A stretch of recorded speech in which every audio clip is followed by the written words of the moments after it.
Tape www.suividécole-au-sénégal.com.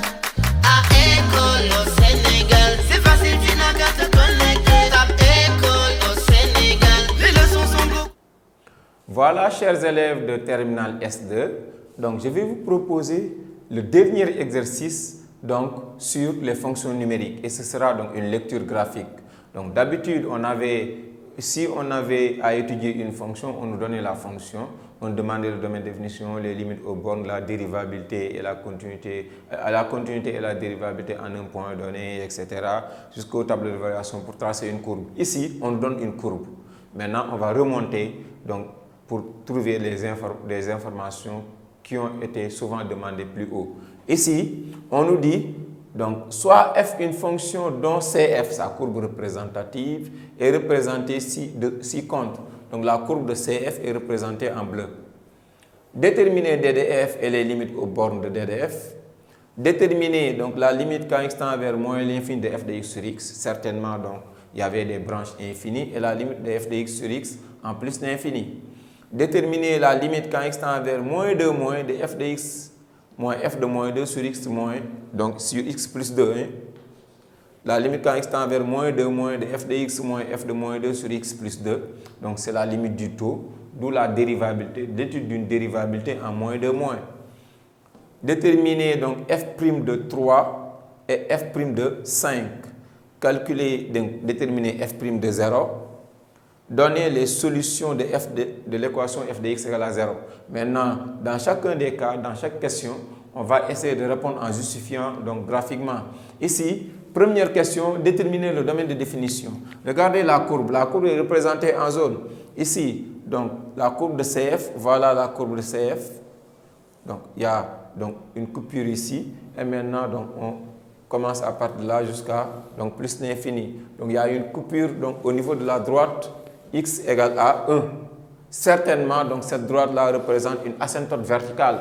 Donc, le domaine de définition, donc, toute la partie de R, donc, le domaine de définition se lit ici. Les valeurs prises par la fonction se lit au niveau de l'axe des ordonnées. Au niveau du domaine de définition, partout où on a une courbe CF, sauf au point d'abscisse 1. Donc, on peut dire que D de F, ici, égale à R privé de la valeur 1. Donc, qui est égal à l'intervalle moins l'infini, 1 ouvert, union 1 jusqu'à plus l'infini. Donc DDF c'est R privé de 1. Pourquoi? Parce qu'il y a une asymptote verticale en 1. À partir de là, donc je donne la limite quand x tend vers moins l'infini de f de x, parce qu'on nous a demandé les limites aux bornes. La limite quand x tend vers moins l'infini de f de x. Quand x tend vers moins l'infini, où est la fonction? La fonction est là.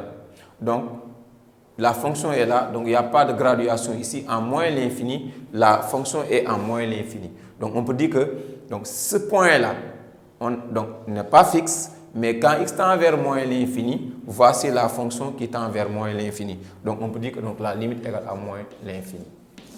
De même, la limite quand x tend vers plus l'infini de f de x. La limite quand x tend vers plus l'infini de f de x, quand x tend vers plus l'infini, donc plus l'infini pour la fonction est là et voici donc la courbe. Donc ce point-là, c'est quand x tend vers plus l'infini, f tend aussi vers plus l'infini. Donc la limite donne plus l'infini. En étude de fonction ici, on peut parler de l'existence d'une branche infinie en moins l'infini et l'existence d'une branche infinie en plus l'infini. Donc si on calcule donc, les limites aux bornes infinies, si on trouve infini, on parle de l'existence de branches infinies. Il y a toujours des conclusions immédiates au niveau des limites. Quand x tend vers infini donne infini, la conclusion immédiate, c'est que CF admet une branche infinie au voisinage de donc, moins l'infini ici et plus l'infini de l'autre côté. Maintenant, donc, les bornes ne sont pas terminées. Il y a ce qu'on appelle aussi la limite quand x tend vers 1 moins de f de x. Donc, il y a aussi des bornes finies par ce R privé de 1. En 1 moins, 1 est là. En 1 moins, c'est à gauche. La fonction est en moins l'infini. En 1 moins, la fonction est en moins l'infini. D'où on peut dire que donc, la droite d'équation x égale à moins 1 est une asymptote verticale au voisinage de moins l'infini. Voici l'asymptote verticale, donc en moins l'infini avec la fonction. Maintenant, à 1 à droite aussi, donc la limite, quand x tend vers 1 plus de f de x, en 1 à droite, la fonction est en plus l'infini. Donc f de x égale à plus l'infini. D'où donc on a une asymptote verticale en plus l'infini et en moins l'infini. Ici, on peut dire que donc la droite d'équation x égale à 1 est bien une asymptote verticale donc en plus l'infini et en moins l'infini. Effectivement, donc l'asymptote verticale est bien représentée. Voilà donc la question suivante. On nous demande de déterminer la limite de f de x sur x en moins l'infini. Qu'est-ce que ça veut dire? La limite quand x tend vers moins l'infini de f de x sur x. Il faut d'abord savoir donc à quoi ça sert donc cette limite-là. À quoi sert la limite quand x tend vers moins l'infini de f de x sur x? C'est pour rechercher la nature de la branche infinie en moins l'infini. Donc on va essayer de regarder donc au niveau de la courbe, quelle est la nature de la branche infinie.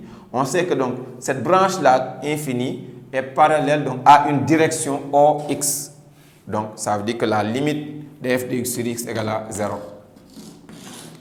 Donc la limite de f de x sur x égale à 0 donc implique que CF admet une branche infinie de direction OX. Regardez, donc en moins l'infini, la direction de la branche est parallèle à l'axe des abscisses. Donc, ou bien on peut dire que la direction de la branche est parallèle à l'axe x' ou bien OX. Donc c'est pourquoi on dit que la limite de f de x sur x égale à 0.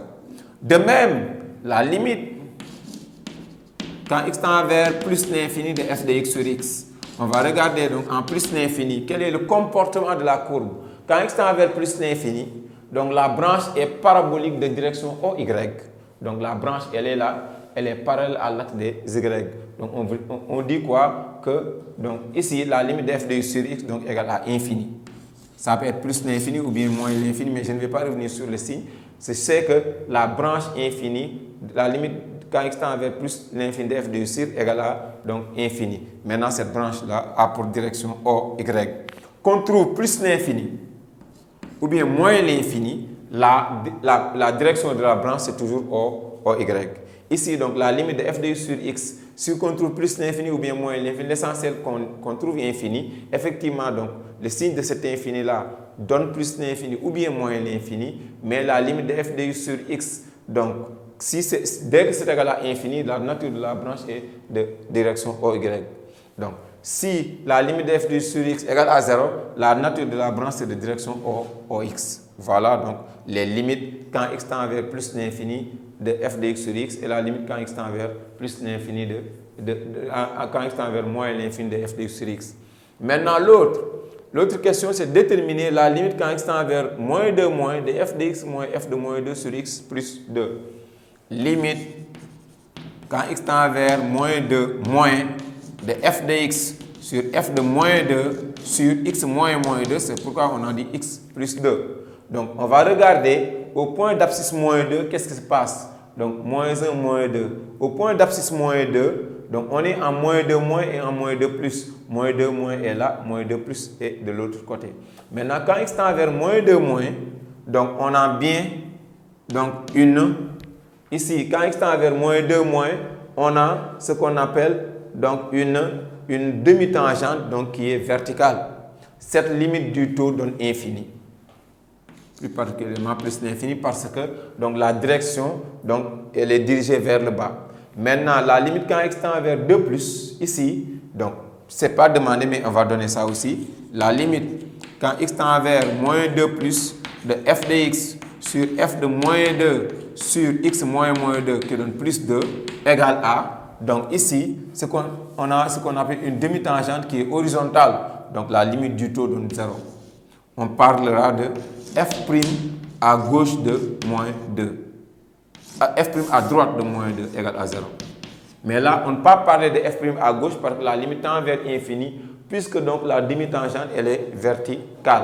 Mais pour une demi-tangente horizontale, ça veut dire que la limite du taux donne 0 et f' à droite de moins 2 égale à f' à droite de moins 2 existe, mais f' à gauche de moins 2 n'existe pas. Parce que ici, effectivement, donc, je vous parlais de ce qu'on appelle donc, un point angulaire.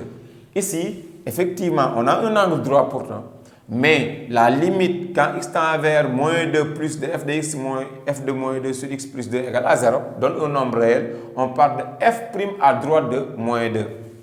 Mais f' à gauche de moins 2 n'existe pas puisque donc, on a une demi-tangente verticale. Donc, la limite de f de x moins f de moins 2 sur x plus 2 donne infini. Maintenant, à partir de là, donc, la demi-tangente est dirigée vers le bas, c'est pourquoi j'ai mis plus l'infini. Et maintenant, on ne peut pas parler de point anguleux. Parce que le point anguleux est défini dans le cours de telle sorte que f' à gauche est différent de f' à droite. Ici, on ne peut pas parler de f' à gauche puisque donc, la limite du taux donne infini.